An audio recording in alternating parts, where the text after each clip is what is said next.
அஸ்ஸலாமு அலைக்கும். Welcome to Nachiya kitchen. எல்லோரும் எப்படி இருக்கீங்க? அல்ஹம்துலில்லாஹ் நாங்கள் நல்லாயிருக்கோம். இன்றைக்கி என்ன பார்க்க போகிறோன்னா, காலையில் ஒரு பிரேக்ஃபாஸ்ட்டு தான் செய்ய போகிறேங்க. மக்ரோனி தான் செய்ய போகிறேன். அதுக்கு ஸ்டவ் ஆன் பண்ணி ஒரு கடாயை வச்சுட்டு ஆயில் ஊற்றிட்டேன். எக்கு மக்ரோனி செய்ய போகிறேன். நான் முட்டையை உடச்சி ஊற்றிக்கிறேன். ஆயில் ஊற்றிட்டேங்க. 2 முட்டையை உடச்சி ஊற்றிட்டேங்க. இதை அப்படி நம்ம நல்லா கொத்தி எடுத்துக்கலாம். முட்டையை உடச்சி ஊற்றிட்டேன். இதை அப்படியே கொத்தி விட்டு எடுத்துக்கலாம். இதை லாஸ்ட்டில் தான் நான் சேர்ப்பேன். அதனால் முட்டையை அப்படியே கொத்தி எடுத்துடலாம்.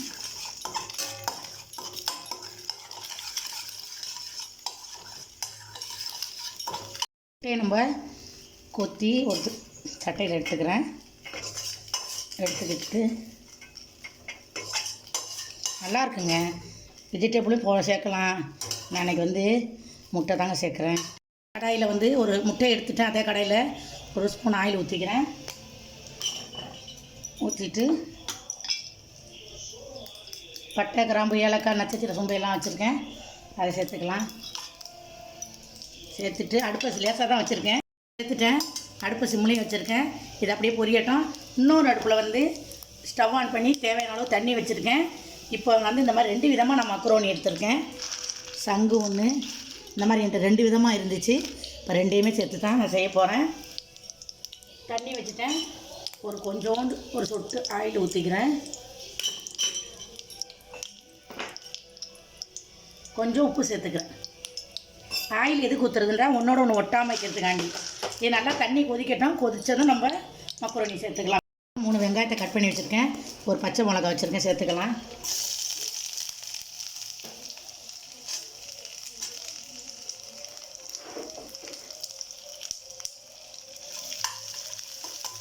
சேர்த்து நல்லா வதக்கிக்கலாம். தக்காளி வேணால் சேர்ப்பாங்க. எங்கிட்ட தக்காளி சரியாக போயிடுச்சு. அதனால் தக்காளி நான் சேர்க்கலை. நம்மகிட்ட என்ன இருக்கோ அதை வச்சு தான் இன்றைக்கி நான் செய்ய போகிறேன். மல்லி சேர்த்துக்கிறேன்.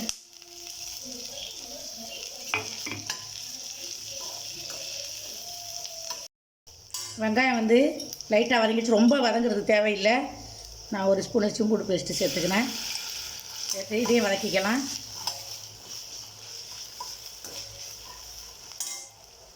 வேக வைக்க வச்சு இந்த தண்ணி நல்லா கொதிச்சுட்டு இப்போ மக்ரோனி இதோட சேர்த்துக்கலாம்.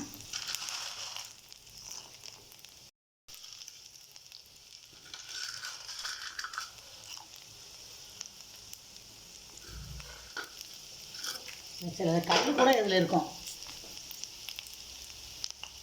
இது அப்படியே வேகட்டும்.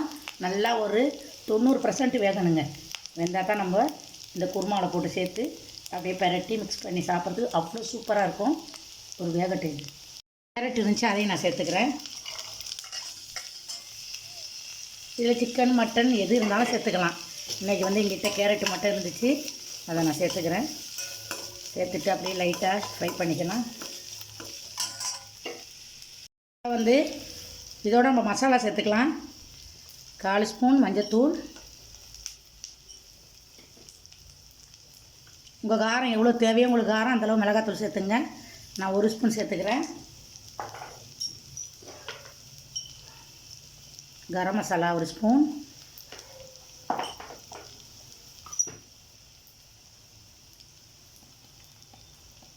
ஒரு ஸ்பூன் மல்லித்தூள், தனி மல்லித்தூள் சேர்த்துட்டு எல்லாத்தையும் நல்லா மிக்ஸ் பண்ணிக்கலாம்.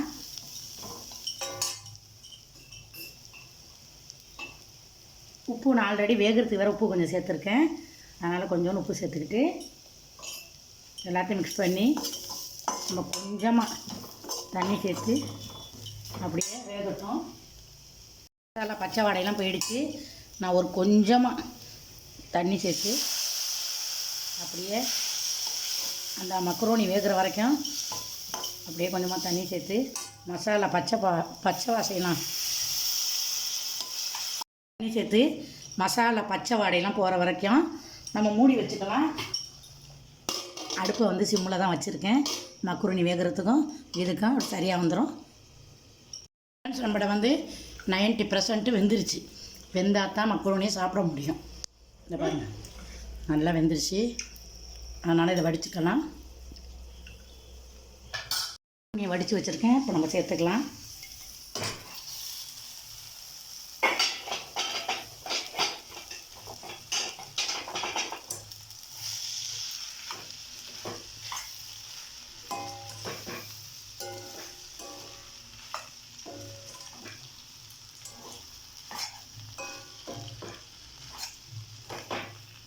இப்போ நான் கொத்தி வச்சுக்கிறேன் முட்டையை சேர்த்துக்கிறேன். நம்ம எக்கு மக்ரூனி தான் செய்கிறோங்க. எடுத்து வச்ச முட்டையை கொத்தி வச்ச முட்டையை சேர்த்துட்டு ஒரு பரட்டினோம்னா நம்மட மக்ரூனி ரெடி. இந்த பாருங்கள், ஒன்று கூட குலையிலங்க, சூப்பராக இருக்குது. இங்கே பாருங்கள்,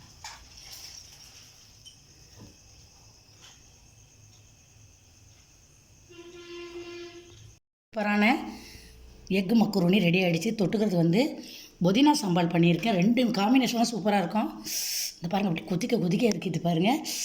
சொப்பா சுடுதுப்பா. நீங்களும் வாங்க சாப்பிட்லாம். இந்த வீடியோ பிடிச்சிருந்தால் லைக் பண்ணி ஷேர் பண்ணி சப்ஸ்கிரைப் பண்ணுங்கள்.